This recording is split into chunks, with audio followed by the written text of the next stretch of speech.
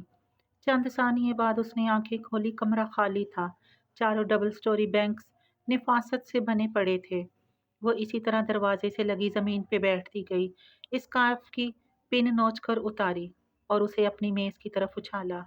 وہ کرسی پہ جا گرا اور ایک پلو لٹکتا ہوا زمین کو چھونے لگا۔ وہ اسے اٹھانے کے لیے نہیں اٹھی، بس نم آنکھوں سے اسے دیکھے گئی۔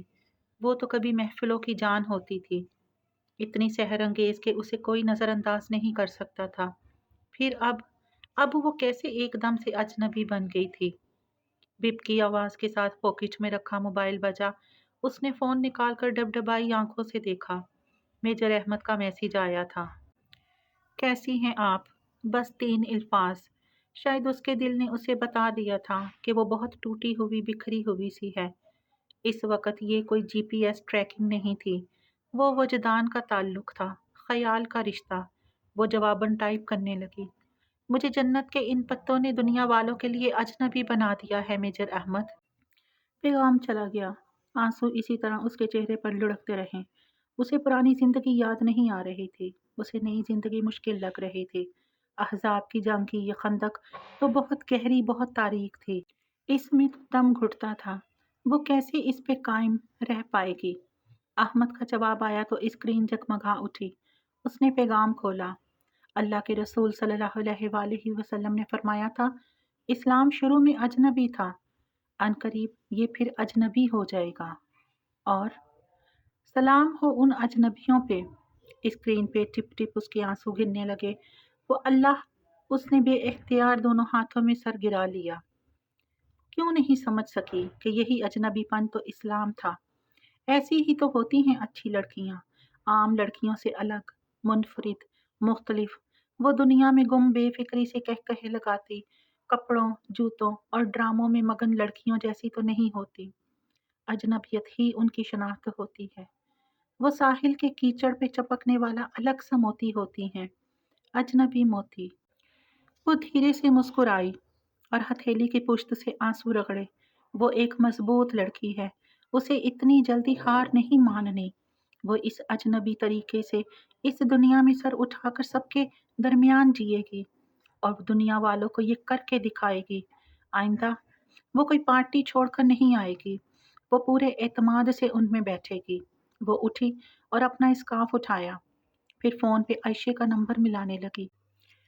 اجنبی لڑکیوں کو اپنی جیسی ایلینز سے زیادہ ان ٹچ رہنا چاہیے، تاکہ جب خندق کھودتے کوئی اپنے دل پہ رکھا ایک پتھر دکھائے تو آپ اسے اپنے 2 پتھر دکھا سکیں۔ السلام علیکم حیا۔ دوسری جانب بہاریں چہکی تھی، میں ابھی تمہارے بارے میں ہی سوچ رہی تھی۔ اچھا، تم کیا سوچ رہی تھی؟ وہ آئینے کے سامنے کھڑی بالوں کا جوڑا کھولنے لگی۔ نرم ریشمی بال کھول کر کمر پہ گرتے چلے گئے۔ وہ اب بھی اتنی ہی خوبصورت تھی جتنی پہلے تھی۔ میں سوچ رہی تھی کہ میں نے تم سے پوچھا ہی نہیں کہ تمہارا باکس کھلا یا نہیں۔ ارے ہاں، وہ کھل گیا، مگر اس میں صرف ایک چابی تھی۔ کھل گیا؟ تم نے پہیلی بوجھ لی؟ بہاریں ایک دم سے بہت پرجوش ہو گئی۔ ہاں، میں نے بوجھ لی۔ تو اس باکس کی کیا تھی؟ کون سا لفظ تھا؟ بہاریں کو بہت بے چینی تھی۔ اس نے بھی حیا کے باکس پہ زور آزمائی کی تھی، مگر سب اس کے اوپر سے گزر گیا تھا۔ اس کی ٹاکسم ہے، اس نے مسکراتے ہوئے بتایا۔ عائشہ اور بہاریں باکس کے کوڈ کو عموماً کی کہا کرتی تھیں، مقفل باکس کی چابی۔ بالوں میں برش چلاتی وہ ایک دم بالکل ٹھہر گئی۔ اس کے ذہن میں روشنی کا کوندا سا لپکا تھا۔ کی؟ اس نے بے چینی سے دہرایا۔ بہاریں، میں تمہیں بعد میں کال کرتی ہوں، ابھی کچھ کام آن پڑا ہے۔ اس نے جلدی سے فون بند کیا اور اپنے دراز سے پزل باکس نکالا۔ بہت تیزی سے اس نے سلائڈز اوپر نیچے کی۔ ٹاکسم کا لفظ سامنے آیا تو مقفل باکس کھل پڑا۔ مقفل باکس کی کنجی ٹاکسم تھی۔ اندر رکھے کاغذ پہ لکھی تحریر واضح تھی۔ چابی کے نیچے 2 فل سٹاپس۔ چابی، او خدایا! اسے پہلے کیوں سمجھ میں نہیں آیا؟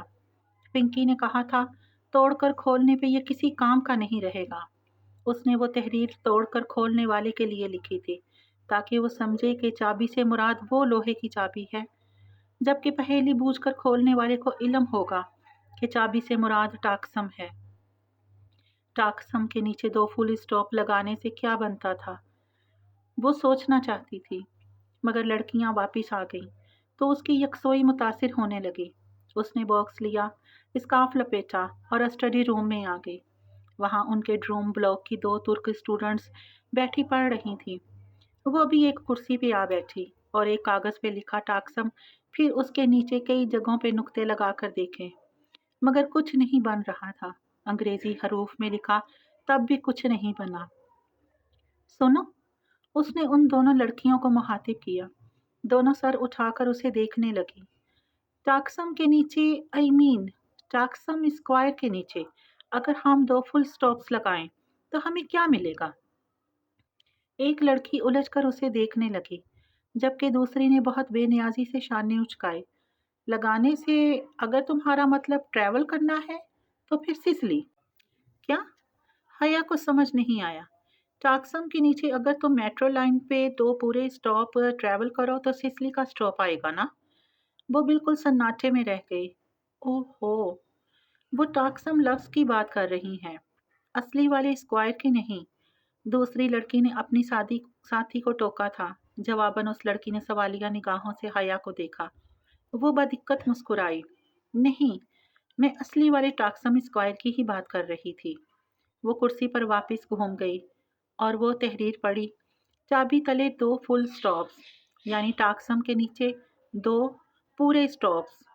فل سٹاپ سے مراد نقطے نہیں بلکہ میٹرو کے سٹاپ تھے، اور لوہے کی چابی تلے وہ نقطے اس نے توڑ کر کھولنے والے کے لیے بطور دھوکے لگائے تھے۔ سسلی، اس نے زیر لب دہرایا۔ سسلی میں اس کی امانت تھی، ڈولی کی امانت، جیسے میجر احمد نے چھپایا تھا۔ اسے اب کل صبح ٹاکسم کے نیچے پورے 2 سٹاپ تک سفر کرنا تھا۔ میجر احمد کا پزل آہستہ آہستہ کھلتا جا رہا تھا۔ وہ صبح بہت سنہری، نرم گرم سی طلوع ہوئی تھی۔ وہ ٹاکسم جانے کے لیے آئینے کے سامنے کھڑی گیلے بال ڈرائر سے سکھا رہی تھی۔ وہ کبھی بھی نم بالوں کو اسکارف میں نہیں باندھتی تھی۔ اسکارف پہننے کا یہ مطلب نہیں ہوتا کہ گندا میلا رہا جائے۔ وہ اب بھی اپنے بالوں کی خوبصورتی کا اتنا ہی خیال رکھتی تھی جتنا کہ پہلے۔ جب تک بال خشک ہوئے، حالے ایک پیکٹ اٹھائے اندر چلی آئی۔ فلسطینی اسٹوڈنٹس صبح سویرے قطر جانے کے لیے نکل گئے تھے۔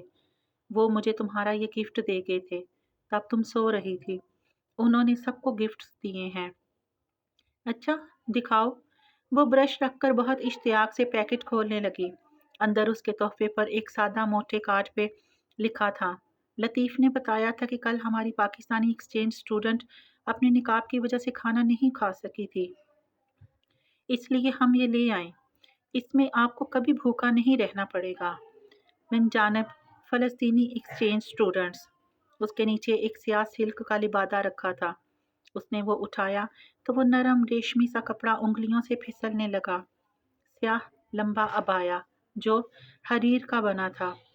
وہ عام ریشم نہیں تھا بلکہ ذرا مختلف تھا۔ اس میں بہت ہلکی سی چمک تھی، جتنی چائنا سلک کے دوپٹے میں ہوتی ہے۔ آستین پہ کلائیوں کے گرد موٹے موٹے سبز پتھر لگے تھے، کسی لیس کی طرح وہ بادام کے سائز کے تھے اور بالکل زمرد کی طرح لگے تھے۔ سوائے سبز اسٹونز کی لیس کے سارا عبایا سادہ تھا۔ اس کی اسٹول البتہ ریشم کے بجائے کسی نرم کپڑے کی تھی اور ساتھ میں ایک علیحدہ نقاب بھی تھا۔ اسے کارڈ پہ لکھی تحریر کا مطلب سمجھ آ گیا۔ اس علیحدہ نقاب کو، جس میں آنکھوں کا خلا بنا تھا، پیشانی پر رکھ کر سر کے پیچھے پن اپ کرنا تھا۔ یوں نقاب کی سائیڈ کھلی ہوتی اور وہ اس سے کھا سکتی۔ یہ تو بہت مہنگا لگ رہا ہے۔ تمہیں پتہ ہے، یہ انہوں نے ضرور جواہر سے لیا ہوگا۔ وہاں ایک شاپ سے سعودیہ کے